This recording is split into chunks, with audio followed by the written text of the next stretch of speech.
Danger zone में ये 4 वो स्टॉक्स है जहां पर आज एक नेगेटिव न्यूज फ्लो की वजह से दबाव देखा जा रहा है। TCS, Bharti Airtel, Mandhana industries, Westlife developers दबाव के साथ ही ट्रेड कर रहे हैं और साथ ही थर्मैक्स जहां पर ब्रोकर हाउसेस मौजूदा लेवल्स पर कंफर्टेबल नहीं है, तो आप अलर्ट रहें। एक बार डेंजर जोन में आईएफसीआई को भी देख लेते हैं। हालांकि इस पर कोई बुरी खबर नहीं है, बल्कि स्टॉक दिन के उच्चतम स्तरों पर ट्रेड कर रहा है।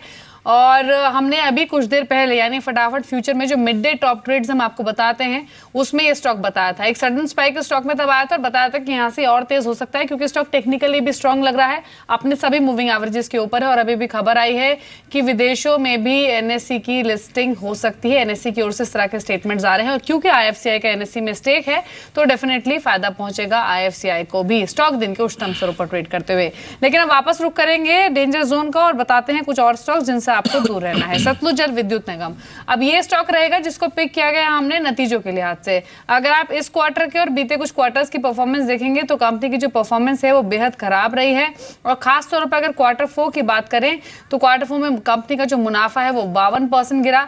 ब्याज लागत में कमी हुई, उसके बावजूद भी कंपनी के नतीजों पर लगातार दबाव देखा जा रहा है और बीते एक साल में 83% तक कंपनी की जो प्रॉफिटेबिलिटी है वो डिप हो चुकी है। लगातार 3 तिमाहियों से हम देख रहे हैं कि जो ऑपरेटिंग मार्जिन है वो दबाव में है और 3 तिमाहियों में जो 13 ऑपरेटिंग मार्जिन है वो 13% गिरे हैं। और पिछले एक साल में अगर नेट प्रॉफिट मार्जिन का आप ट्रेंड देखेंगे तो ऑलमोस्ट हाफ के लेवल पर आ चुके हैं।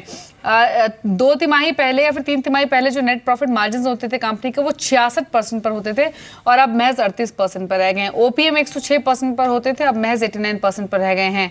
तो बहुत खास परफॉर्मेंस रही नहीं है एसजेवीएन की, तो आप अलर्ट रहें अगर स्टॉक में आप निवेशित हैं या फिर निवेश करने के बारे में सोच रहे हैं, क्योंकि बहुत अच्छा अर्निंग फ्रंट पर स्टॉक की परफॉर्मेंस नहीं रही। और अगर प्राइस बिहेवियर भी आप देखेंगे तो हमेशा से ये एक रेंज में ट्रेड स्टॉक ने किया है। 23-24 से 30-32-33 तक स्टॉक चला जाता है, लेकिन बहुत ज्यादा ह्यूज रिटर्न्स इसने लो वैल्यू के होने के बावजूद भी नहीं दिए हैं। अलर्ट रहें आप। संजीव, आप कुछ कमेंट करना चाहेंगे एसजेवीएन पर? जी देखिए, जैसा दीपाली आपने बताया कि एक साल में 83% की प्रॉफिटेबिलिटी में कमी हुई है और लास्ट 3 क्वार्टर में मार्जिन में भी काफ़ी इम्पैक्ट आया है। तो देखिए, अगर आपके फाइनेंशियल्स वीक होते जा रहे हैं तो डेफिनेटली यहाँ पर कोई होल्ड कॉल या बाई कॉल बनता नहीं है। तो मेरी इन्वेस्टरों को सलाह होगी कि पहले कंपनी के फाइनेंशियल को थोड़ा स्टेबल होने दें, कंपनी को थोड़ा परफॉर्मेंस दिखाने दें, then we can take call on it.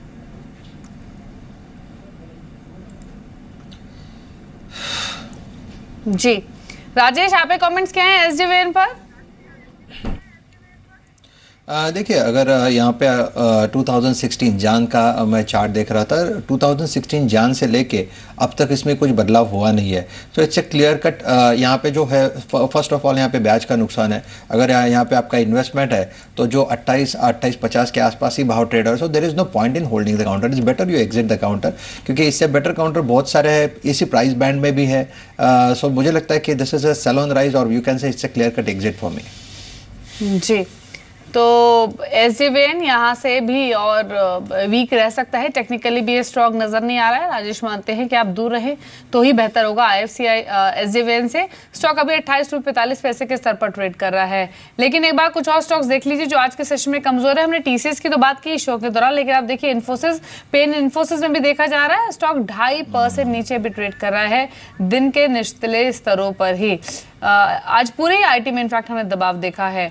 साथ ही आप देखिए इनफैक्ट पूरी आईटी स्पेस को एक बार देख लेते हैं। इन्फोसिस एकाएक अभी भी नीचे आया है और अब डेल ऊपर आ चुका है। 2.5% नीचे इन्फोसिस अभी ट्रेड कर रहा है। टीसीएस तो सुबह से दबाव में था भी 3% की कमजोरी के साथ। इसके अलावा विप्रो, एचसीएल यहाँ भी प्रेशर बने हुए हैं। इन्फोसिस पर आपके टेक्निकल कमेंट्स क्या है राजेश?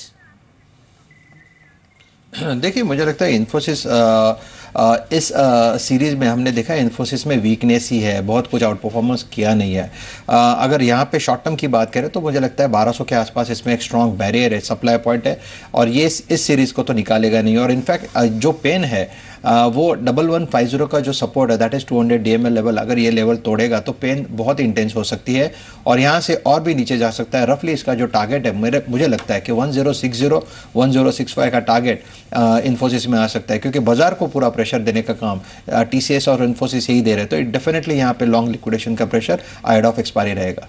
जी, लेकिन अब बात करते हैं आज के पेनी स्टॉक की। एक स्टॉक जिसने एक छलांग तो लगाई है लेकिन ना तो कंपनी के फाइनेंशियल ऐसे हैं ना फंडामेंटल्स ऐसे जो उस तेजी को सपोर्ट करते हैं। आज का पेनी स्टॉक अलर्ट रहने की जरूरत है क्योंकि ये स्टॉक्स बहुत धोखा पहुंचाते हैं निवेशकों को, व्यूअर्स को।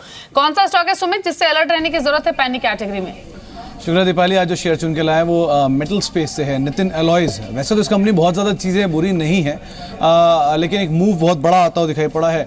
करीब 50 रुपये 77 रुपये तक का एक मूव इसने पिछले एक साल के दौरान दिखाया। पहले चार्ट दिखाया तो उसके बाद के बारे में बात करते हैं। शेयर प्राइस जो कि करीब 60-65 रुपये के आसपास था एक साल पहले, वो अब 70-80 रुपये के आसपास पहुँच चुका है। अगर बीते 6 महीने के दौरान ही बात करें तो 6 महीने के दौरान ये शेयर करीब 55 रुपये चलता हुआ 77 रुपये की रेंज में आता दिखाई पड़ा। और ऐसा ही नहीं कि पिछले 5 साल के दौरान शेयर ने पहले भी 90-95 रुपये तक के लेवल्स दिखाए और अब दोबारा उन्हीं लेवल्स के आसपास रिज्यूम करने की कोशिश कर रहा है। तो एकाएक मूव आया है इस साल के दौरान और एक ज़ोरदार तेज़ी ज़रूर देखने को मिली है। लेकिन अब कंपनी के फंडामेंटल के ऊपर ही बात कर लेते हैं। बहुत ज़्यादा ख़राब चीज़ें तो नहीं है, लेकिन हाँ ये ज़रूर है कंपनी के पहले मेटल और एलॉय कारोबार के अंदर है। बड़ी ग्राहक सूची है कंपनी की। टाटा स्टील, सेल जैसे कंपनी ग्राहक के भी हैं, कंपनी एलॉयज प्रोवाइड कराती है उनको। लेकिन इंपॉर्टेंट चीज़ क्या है, कंपनी पिछले 3 तिमाही से लगातार नंबर्स खराब देती हुई दिखाई पड़ रही है। मुनाफे से घाटे के अंदर कंपनी लौट चुकी है और ये लगातार पिछले 3 क्वार्टर से आय फ्रंट पे भी, एबिटा फ्रंट पर भी और मुनाफे फ्रंट पर भी, तीनों में गिरावट देखने को मिल रही है। सालाना आधार पर भी कंपनी का जो मुनाफा है वो गिरता हुआ दिखाई पड़ा। Operating profit margin, net profit margin दोनों ही कंपनी के नेगेटिव साइड में मूव करते हुए दिखाई पड़े इस क्वार्टर के अंदर। कैश ईपीएस भी नेगेटिव साइड पे और नॉर्मल ईपीएस भी नेगेटिव साइड पे। तो लगातार कंपनी के नंबर्स तो खराब आ रहे हैं, लेकिन शेयर में एक मूव आता हुआ दिखाई पड़ रहा है। एक और इंपॉर्टेंट चीज़ ये भी है, हालांकि कोई कंपनी में डेट बड़ा नहीं है, प्रमोटरी कोई हिस्सेदारी गिरवी नहीं है, लेकिन हाँ कंपनी ने कभी कोई डिविडेंड नहीं दिया आज तक। ये एक और नोटिसेबल चीज़ है स्टॉक के अंदर। लेकिन सब निगेटिव फैक्टर्स है, फिर इन सब गिरते हुए परफॉर्मेंस के बावजूद भी शेयर में ज़ोरदार तेज़ी आ रही है। कंपनी का टिकट साइज़ इतना बड़ा नहीं है, करीब 3 से 5 करोड़ रुपए के आसपास की महज बिक्री है, लेकिन 77 रुपये पे शेयर प्राइस ट्रेड कर रहा है। जिस तरह की साइज़ है कंपनी का, जिस तरह की वैल्यू है और उसके हिसाब से जिस तरह का शेयर प्राइस है, ये सपोर्टिव नहीं है। तो अगर आप कोई भी निवेश करते हैं तो अपने वित्तीय सलाहकार की राय लेकर ही निवेश करें, वरना इसमें निवेश ना ही करें, ज़्यादा बेहतर है। श्योर सुमित। और इनफैक्ट राजेश, जैसे सुमित बता भी रहे थे कि कंपनी के फंडामेंटल्स और रादर थोड़ा सा स्ट्रेच बैलेंस शीट और यहाँ से लेकर प्रॉफिट पर कोई आउटलुक दिख नहीं रहा है और यहाँ से लेकर as well as top line as well as bottom line as well. But एक कॉन्ट्रा व्यू है जहाँ पे शेयर प्राइस ऑलरेडी राइजिंग। आपकी क्या सलाह है नितिन और इस पर? देखिए यहाँ पे आप देखिए तो इसमें क्लियर कट एक इलिक्विड काउंटर है, इसमें वॉल्यूम है ही नहीं। In fact to be very frank with you, तो फर्स्ट ऑफ ऑल टेक्निकल जो चलता है वो प्राइस एंड वॉल्यूम पे चलता है। तो अगर वॉल्यूम में नहीं है तो हम काम नहीं कर पाएंगे। तो हमारे लिए तो this is clear cut avoid list में है। Maybe fundamental should be the right way to look at the counter.